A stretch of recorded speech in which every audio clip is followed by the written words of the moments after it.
What is the source of our rights, God or the state? Well, about 250 years ago, America's founders answered that question by saying God.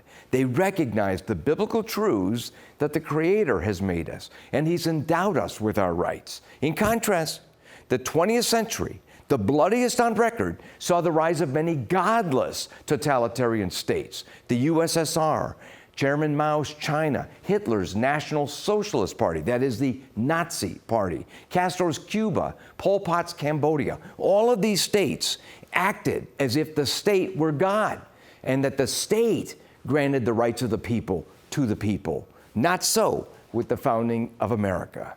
Here's a portion of our Providence Forum film, Endowed by Their Creator, showing how the framers believed God is the source of human rights.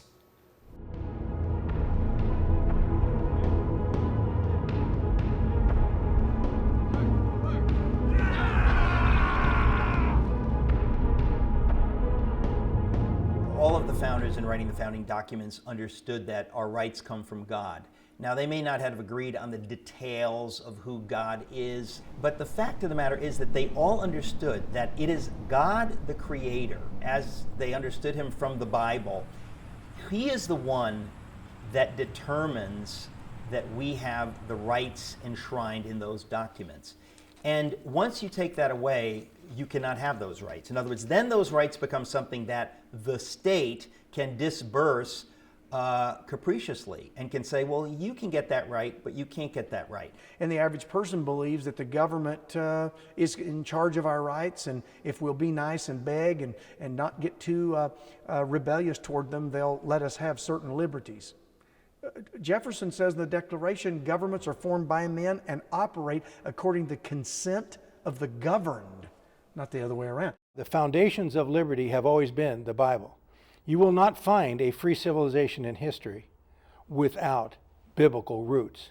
All the way back to Patrick of Ireland marching in and converting the Druids and bringing them to freedom and eliminating slavery. He was the first person to eliminate slavery in the history of the world. And the sex trafficking, which was a part of Irish civilization, he eliminated that because of the Bible. But some writers speak of the Founding Fathers as if they just made this all up from scratch at the time of independence. It's like America started in 1776 and nothing happened before. By the time you get to the Founding Fathers, by the time you get to the colonies, they had the wonderful miracle of having 150 years during the colonial era to use as an incubator of freedom, separated from the tyrants of Europe. What's the basis of freedom? If we look back to the ancients, like the Egyptians, the Babylonians, the Persians, no view of freedom. The stars and other things were behind it. You look at the Greeks. Behind everything, fate. That's Greek tragedy. Someone like Oedipus Rex and so on. But stunningly, people look at today. You take, say, Sam Harris or Dawkins or the New Atheists. They have no basis for freedom. Freedom comes from Genesis. Sovereign God, absolutely free. Now, we're not sovereign, but we are significant and made in the image and likeness of God. We have freedom. We hold these truths to be self-evident, that all men are created equal and endowed by their Creator with certain unalienable rights, that among these are life, liberty, and the pursuit of happiness. The Declaration of Independence. Some of the wording in the Declaration echoes the thoughts of Sir William Blackstone, who wrote a 4-volume commentary on the laws of England. British parliamentarian Edmund Burke noted that Blackstone was more widely read in the American colonies than he was in England. Certainly, Thomas Jefferson knew his Blackstone well. In the Declaration of Independence, where you see the laws of nature and of nature's God, that phrase that was memorialized by Jefferson in that document, that was very much a William Blackstone comment. Thus, when the Supreme Being formed the universe and created matter out of nothing, He impressed certain principles upon that matter, from which it can never depart. This will of his Maker is called the law of nature. Sir William Blackstone.